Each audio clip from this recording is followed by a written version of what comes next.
Welcome into our round 4 trades video, guys. I've made 2 this week. Shock horror. We've gone 3 double trades in a row.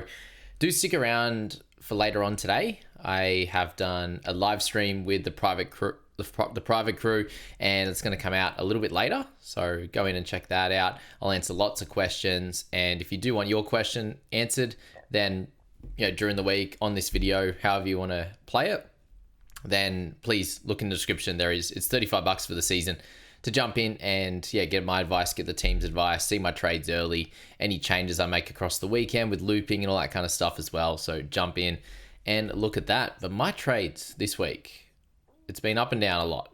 Tom Duffy and Kalyn Ponga coming out. Jenkins comes in as my wing fullback coverage, and Payne Haas comes into the side finally. 949k.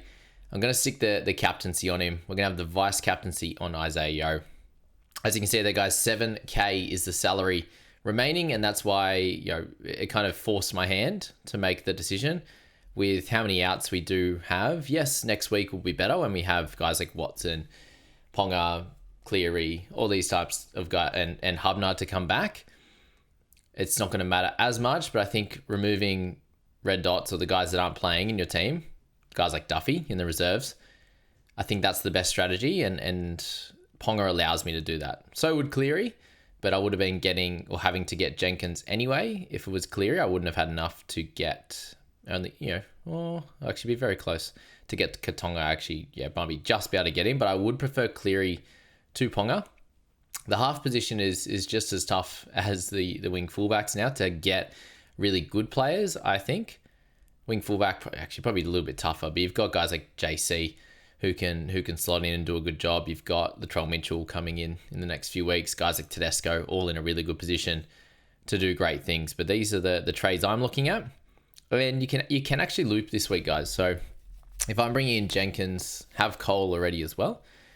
Yes, there's some issues with most of our outs not playing. Playing in the first, their teams playing in the first couple of games. So Cleary and Hubner both play in the first game. I am going to loop my half position. So how that looks, guys, is you can see there, Cleary is in my team. If you are on podcast, I'll try to explain it nicely for you as well. Cleary is in my starting team. Okay, so he locks out in the first game. What that means is I automatically am going to get my first half available from interchange 1 all the way down to emergency 8. So I've got Watson, Horsburgh, Nicholson, and Yongi right now in the 4 interchanges. So no halfbacks. My current first halfback is Jack Cole. And this week I have 18 available players. So only 1 is going to miss out as well. And in this scenario, you just want to try to make sure that that's the lowest score, or at least close to it, that you can control with guys having an out or a bye in the first couple of games, right? So this is what we're dealing with. We don't have that flexibility of having someone on bye anymore with Ponga being out of the side. So this is how we're going to do it.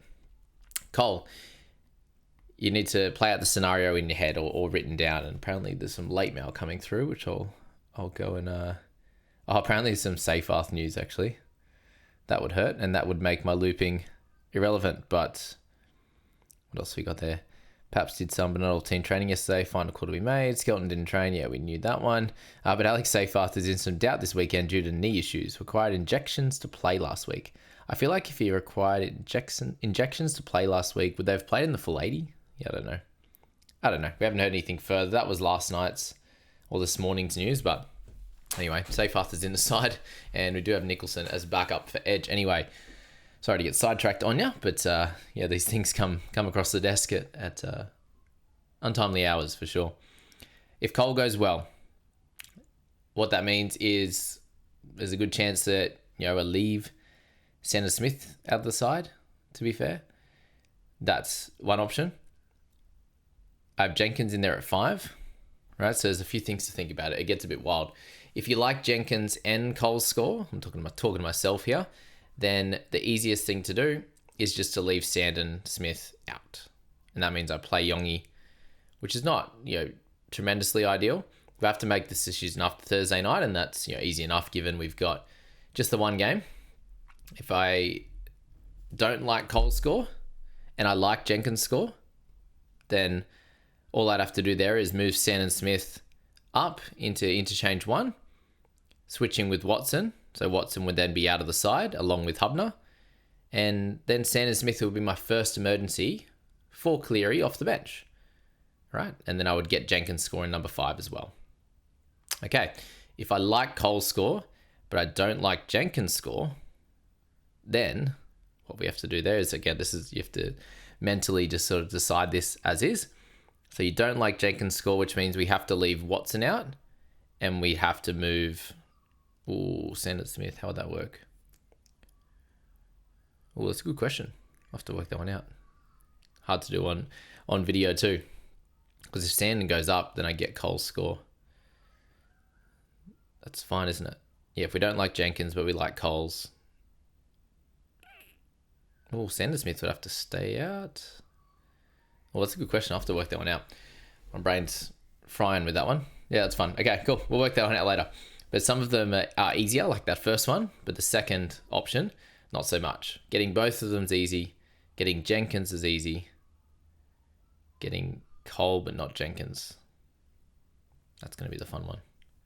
All right, I think there's a little loophole there. I think I'm having some trouble, so I'll patch that one up. But yeah, that's where we're at.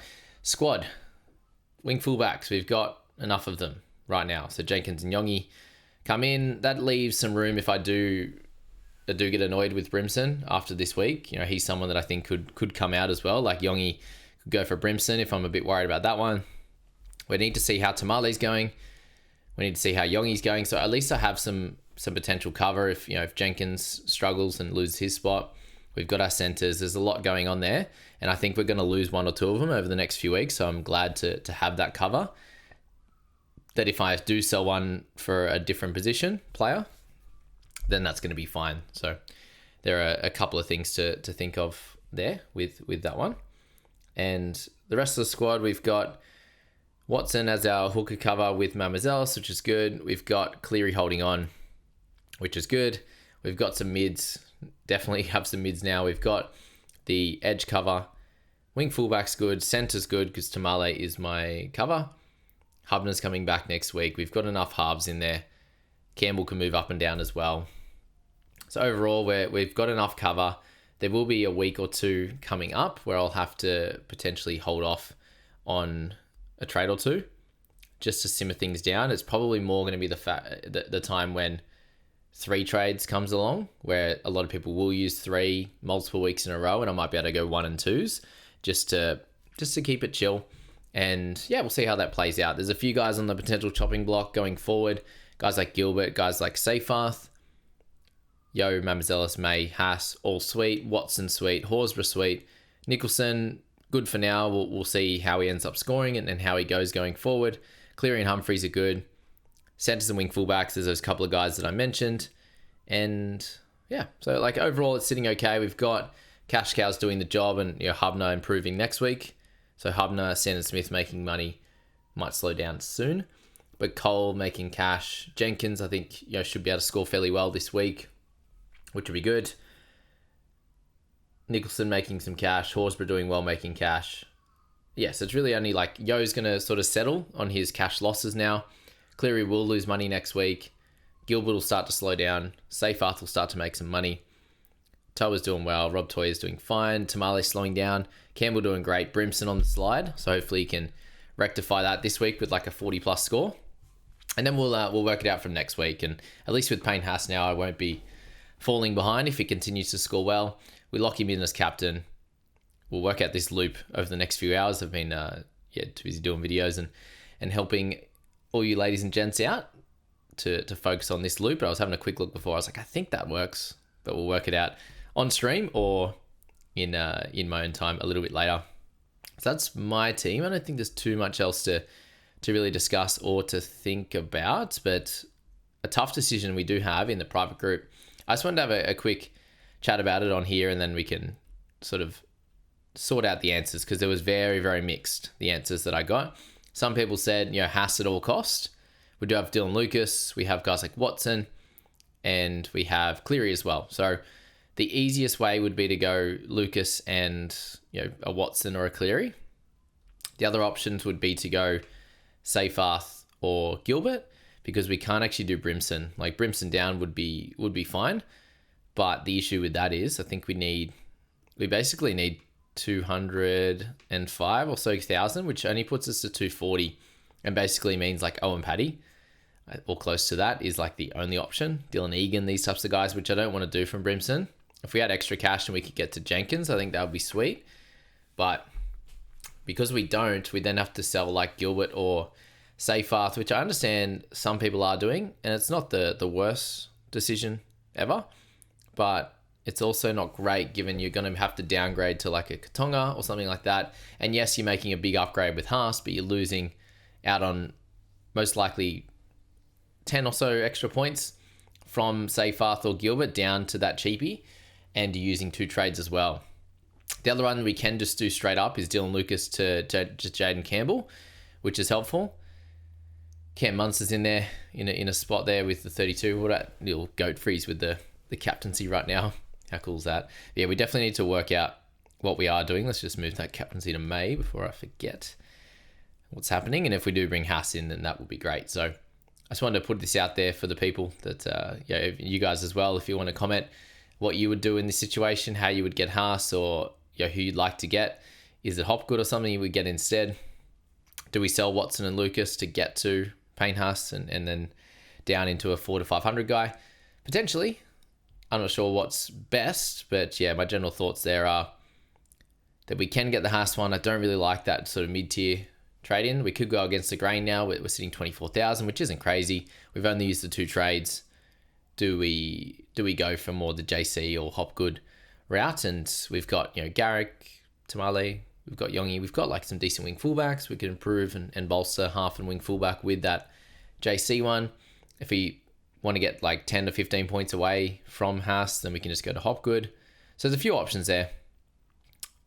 Yeah, I don't really want to trade one of these mid-range guys out, but in this side where we've got just the 3 out so far before trades, like I think it's completely fine if we want to sell one of those green dots to facilitate the Payne Haas trade as well. So let us know, guys, in the comments and private crew. I'll tag you in this one and get you to make the decisions. But I think we'll leave it there with the trades video and podcast. Thanks so much for jumping in. Please subscribe and hit the follow button if you're interested.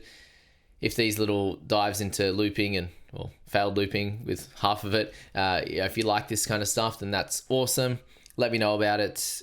You get my strategy, my thinking around certain decisions. I just think Ponga, we could probably get away with maybe a low score or 2 with him, where I think it's going to be harder to cover the hooking position than it is that wing fullback. And Watson seems very consistent apart from the head knock. And yeah, Cleary has that 100 upside as well, which we've seen with Ponga as well. And I'm going to stick solid with Kalen in Supercoach just for that little offset, which we know hasn't worked too well. Well, it worked well in Supercoach last week with Payne Haas. But yeah, I think that's going to be my play, and potentially could get him back in a couple of weeks' time if things go well for Ponga and their team starts to really fire. I think that could be cool as well. But we'll leave it there with my side. Hopefully push back into the top 10,000 or close to it. That would be nice. I think we can with this week, but with a few outs, Watson and Cleary. Some teams will have 3 outs, some won't have Payne Haas, but I think the following week here we should be able to continue improving and doing some good stuff. So thanks so much for tuning in, guys. Hopefully that Seyfarth news is fake news and we continue to go well. Thanks so much, guys. We'll see you in the next one.